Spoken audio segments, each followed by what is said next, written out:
Hello friends, welcome to राल ससौंदिया academy. BPSC TRE 3.0 वर्ग 1 to 5, वर्ग 6 to 8 या फिर वर्ग 9 और 10 सभी के लिए इम्पोर्टेंट वीडियो है। इस वीडियो में हम NCERT chapter wise MCQ objective क्वेश्चनों को कंप्लीट करेंगे।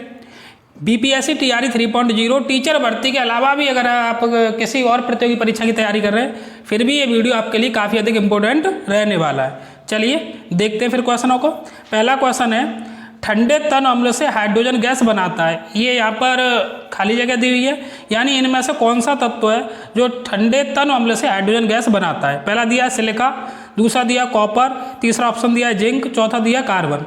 तो इसका जो सही आंसर होगा वो सी होगा, जिंक। इसका रीजन सुनिए, देखिए Zn रिएक्शन करता है प्लस H2SO4 के साथ में।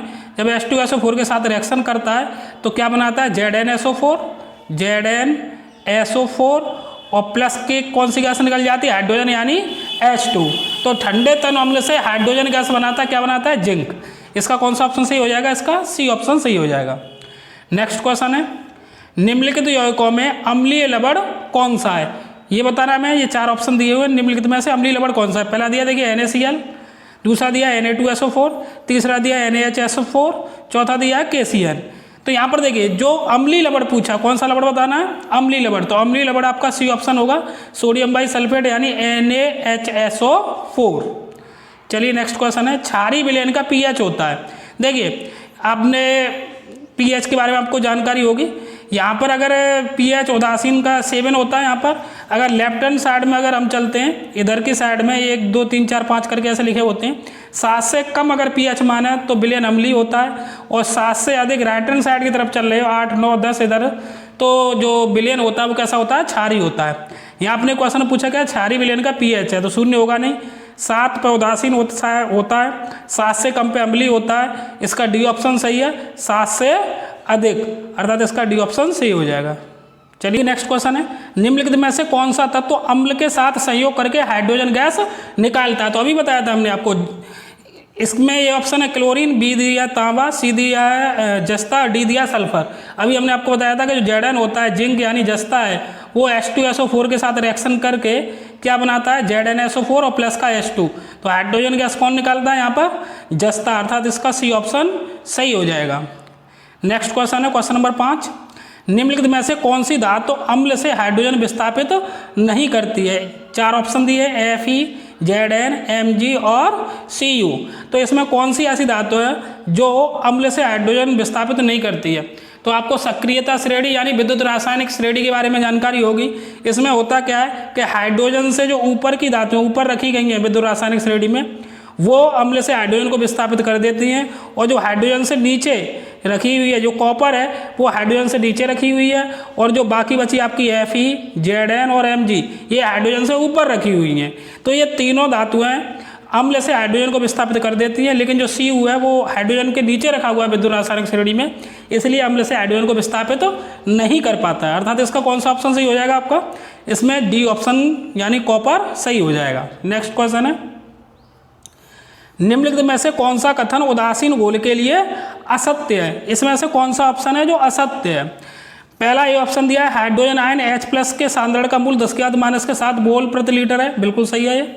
बी ऑप्शन दिया हाइड्रोक्सिल आयन यानी OH- के सांद्रण का मूल 10⁻⁻⁻ के 7 मोल प्रति लीटर है, ये भी सही है। सी दिया पीएच मान 0 होता है उदासीन घोल के लिए, नहीं ये गलत है। पीएच मान कितना होता है, 7। ये 3 ऑप्शन सही हैं, लेकिन पीएच मान 0 होता है, ये ऑप्शन गलत है।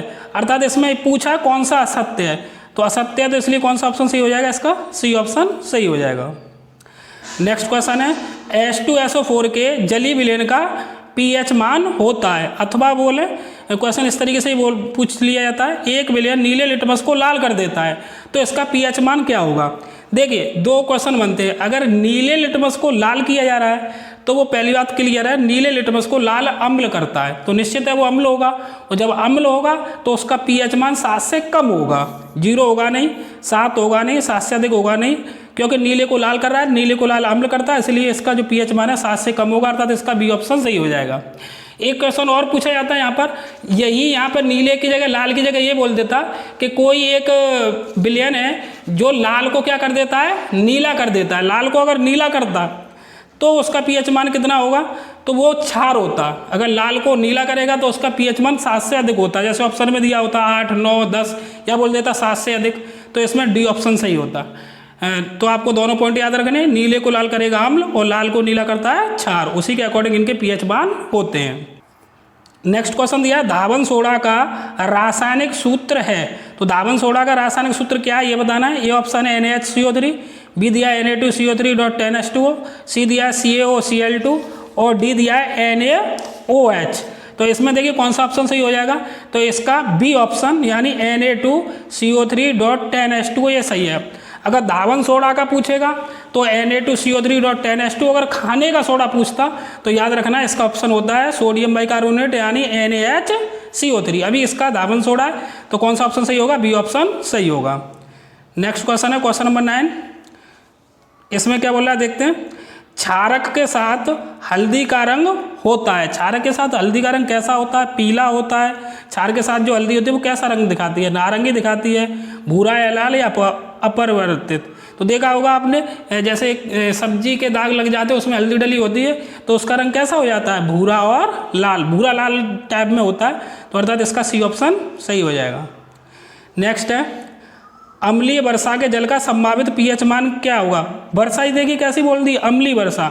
यदि अम्लीय वर्षा है तो निश्चित है इसका पीएच मान है वो कैसा होगा, 7 से कम होगा। अम्लीय वर्षा है तो देखिए 7 से जो अधिक ऑप्शन दिए वो तो बिल्कुल गलत है। 8.2 हो नहीं सकता है, 7.2 हो नहीं सकता है। इसका जो आंसर होगा वो ए और बी इन दोनों में से होगा। तो याद रखना है आपको, अम्लीय वर्षा का जो पीएच मान होता है वो 5.2 के लगभग होता है। अर्थात इसका कौन सा ऑप्शन सही हो जाएगा, इसका ए ऑप्शन सही हो जाएगा। नेक्स्ट है बेकिंग पाउडर को गर्म करने पर कौन सी गैस निकलती है ये बताना है। ए ऑप्शन दिया है CO, बी ऑप्शन दिया है Na2CO3, सी दिया CO2 और डी दिया O2। तो देखिए ऑक्सीजन निकलती नहीं है, CO कार्बन मोनोऑक्साइड विषैली गैस होती है ये निकलती नहीं है, Na2CO3 निकलती नहीं है। अर्थात इसका कौन सा ऑप्शन सही हो जाएगा, 11 का सी CO2 कार्बन डाइऑक्साइड। सल्फ्यूरिक अम्ल में अम्लीय हाइड्रोजन परमाणुओं की संख्या कितनी होती है। तो सल्फ्यूरिक अम्ल में देखिए H2SO4 इस तरीके से लिखा होता है। तो अम्लीय हाइड्रोजन परमाणुओं की संख्या पूछी यहाँ पर कि अम्लीय हाइड्रोजन परमाणु की संख्या कितनी होगी, तो कितनी होती है 2। अर्थात इसका कौन सा ऑप्शन सही हो जाएगा, इसका ए ऑप्शन सही हो जाएगा। नेक्स्ट है 1 बिलियन का पीएच मान 3 है, बिलियन है, बिलियन का पीएच मान कितना दिया 3। तो अगर पीएच मान 7 से कम होता है तो अम्लीय होता है, सीधी सी बात है। तो अर्थात इसका कौन सा ऑप्शन सही हो जाएगा, बी ऑप्शन सही हो जाएगा। नेक्स्ट क्वेश्चन दिया देखिए सल्फर डाइऑक्साइड का जलीय विलयन होता है। सल्फर डाइऑक्साइड यानी SO2, इसका जो जलीय विलयन अगर हम प्लस H2O जल के साथ रिएक्शन कराएं तो इसका विलयन कैसा होता है ये बताना हमें। तो ए ऑप्शन दिया है अम्लीय, बी दिया क्षारीय, सी दिया उदासीन और डी के ऐसा दिया है उभयधर्मी। तो आपको याद रखना है सल्फर डाइऑक्साइड का जो जलीय विलयन होता है वो हमेशा कैसा रहेगा, अम्लीय होता है। नेक्स्ट क्वेश्चन है एक तत्व M के कार्बोनेट का सूत्र MCO3 है, इसके क्लोराइड का सूत्र होगा। तत्व M के कार्बोनेट का सूत्र क्या दिया, MCO3। पूछा क्या है, इसके क्लोराइड का सूत्र। तो ए ऑप्शन दिया MCl2, बी दिया MCl3, सी दिया MCl, डी दिया M2Cl। तो इसका कौन सा ऑप्शन सही हो जाएगा, इसका ए ऑप्शन सही हो जाएगा MCl2। अगला क्वेश्चन है शुद्ध जल का पीएच मान होता है। तो शुद्ध जल का पीएच मान याद रखना कैसा होता है, 7 होता है। अर्थात इसका सी ऑप्शन सही हो जाएगा। शुद्ध जल का मान पूछे या फिर बोले उदासीन जल का पीएच मान तो हमेशा याद रखना कितना होता है, 7 होता है। जल को जीवाणु रहित बनाने के लिए उपयोगी पदार्थ है। जीवाणु रहित बनाने के लिए कौन सा उपयोगी पदार्थ है, धावन सोडा, बेकिंग सोडा, फिटकरी, डी दिया व्यंजक चूड़। तो इसका कौन सा ऑप्शन सही हो जाएगा, इसका डी ऑप्शन सही हो जाएगा, व्यंजक चूड़ जिसे ब्लीचिंग पाउडर भी कहते हैं। नेक्स्ट क्वेश्चन दिया धावन सोडा का रासायनिक सूत्र है। तो धावन सोडा भी हमने आपको बताया था 2 प्रकार के, एक तो धावन सोडा, एक खाने का सोडा। जो खाने का सोडा होता है उसका फॉर्मूला होता है NaSCO3 और धावन सोडा का सूत्र होता है Na2CO3.10H2। अर्थात इसका ए ऑप्शन सही हो जाएगा। अगर खाने का सोडा पूछता तो NaSCO3, बी ऑप्शन सही हो जाता। नेक्स्ट है प्लास्टर ऑफ पेरिस का सही सूत्र है। तो प्लास्टर ऑफ पेरिस का सूत्र बताना इनमें से कौन सा सही है। ए ऑप्शन दिया CaSO4, बी दिया है CaSO4.2H2O, सी दिया है CaSO4.1/2H2O, डी दिया CaSO4.3/2H2O। तो 19 का कौन सा ऑप्शन सही है, सी ऑप्शन सही है। प्लास्टर ऑफ पेरिस का जो सूत्र होता है CaSO4.1/2H2 होता है अगर जिप्सम का पूछता तो जिप्सम का होता CSO4.2H2O। देखिए हमने जो भी इम्पोर्टेंट हैं जो कि केमिस्ट्री में विभिन्न परीक्षाओं में सूत्र पूछे जाते हैं उससे संबंधित वीडियो बना दिया है, चैनल पे जाके आप उस वीडियो को देख सकते हैं। हम डिस्क्रिप्शन में भी उसकी लिंक आपको अवेलेबल करा देंगे। चलिए नेक्स्ट है, ताजे दूध का pH मान 6 होता है, दही बन जाने पर pH मान कितना होगा? ताजे दूध का pH मान कितना है? 6 है। अब क्या बन गया है? वो दही बन गया है, तो दही बन जाने पर उसका pH मान कैसा होगा? तो दही बन जाने पर उसका pH मान 7 से अधिक हो जाएगा, अर्थात इसका कौन सा ऑप्शन सही हो जाएगा? इसका ए ऑप्शन सही हो जाएगा। देखिए एक क्वेश्चन और है जो कि बहुत अधिक पूछा जाता है, उस क्वेश्चन को आपको पढ़ के बता देते हैं कि अपच का उपचार करने के लिए निम्नलिखित में से किस औषधि का उपयोग होता है? अपच मतलब एसिडिटी बन जाती है, तो किसका यूज किया जाएगा जिससे कि वो बैलेंस हो जाए? तो ए ऑप्शन दिया था, परीक्षा में पूछा गया था एंटीबायोटिक यानी प्रतिजैविक, बी ऑप्शन दिया था एनाल्जेसिक यानी पीड़ाहारी, सी दिया था एंटाएसिड और डी दिया था एंटीसेप्टिक यानी प्रतिरोधी। तो आपको याद रखना है एंटाएसिड इसका सही ऑप्शन होगा, क्योंकि अम्ल को यानी एसिड को बैलेंस करने के लिए क्षार की जरूरत पड़ेगी। तो अगर अम्लता बढ़ जाती है पेट में, एसिडिटी बढ़ती है, तो क्षार का यूज किया जाता है, उसे एंटाएसिड कहते हैं। ओके, यदि आपको वीडियो अच्छा लगा हो तो वीडियो को लाइक करें एवं इसी प्रकार के वीडियो प्राप्त करने के लिए आप हमसे जुड़ सकते हैं। आप हमारे चैनल को सब्सक्राइब कर लें एवं बेल आइकन को प्रेस कर लें। ओके, धन्यवाद।